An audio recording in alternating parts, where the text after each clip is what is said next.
Hi, this is Miss Cox, and today I'm going to show you how to cite sources in Google Drawing if you're creating a research project or presentation in Google Drawing. So we're making online posters or infographics for some people in Google Drawing. And let's imagine that my topic is world hunger. Well, in my research notes, let's say I really liked this quote, and I'm going to copy and paste it into a text box in Google Drawing. Now, this is all the space you get in Google Drawing, so feel free to zoom in. Oh man, I can't zoom in quite right here. Well, feel free to use the plus sign to zoom in, and then you can still move around, and you'll have kind of a closer perspective. Anyway, first thing is I've pasted this in, and that's great. I've got a quote, that's lovely, but what's the downside? I've got this giant URL afterwards, and it looks kind of ugly. So instead of doing that, let's take a look at another option. So there is one thing you should definitely do. Now I want to zoom out again. Let me go to, there we go. So one thing you'll want to do is create a sources section. So I'm going to create a new text box, and down here at the bottom, I'll go with the bottom corner here.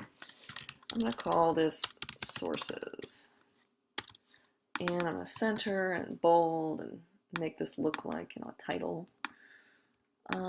Sources, I'm going to use the font that I just used for the title, and basically in this sources section I need to list the websites that I used and my team used for research. So for example, this was one of the websites we used, and it's called World Hunger. That's the title. And I'm going to copy and paste the URL because I'm going to need that.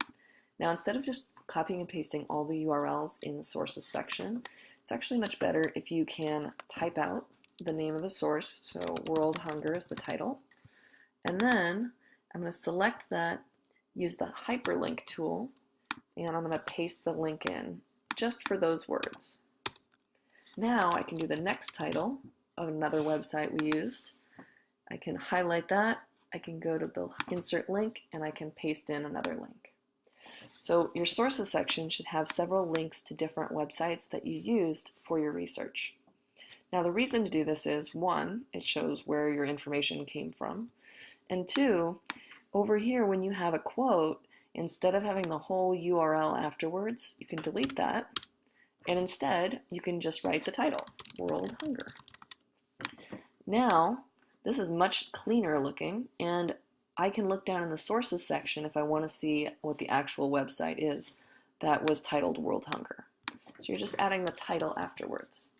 Now one thing I will say is, if you're citing your source after the quotation, you should only have your period at the very end after the parentheses.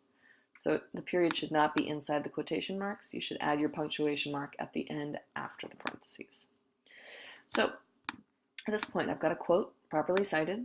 I've got sources started down here, though I will say one issue you may run into is, for example, let's say I researched World Hunger and all the websites were called World Hunger. Well, that's going to make it very difficult to figure out which one is which.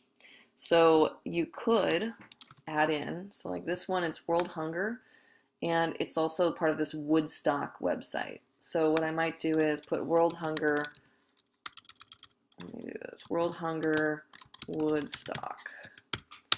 And that way I'd know up here, if I added that Woodstock, I'd know, hey, that's the right one if I have several that are World Hunger. So keep that in mind when you're copying and pasting in your sources and the titles. If the titles are all the same, you will definitely want to change them a little bit so you'll know, which quote goes with which source.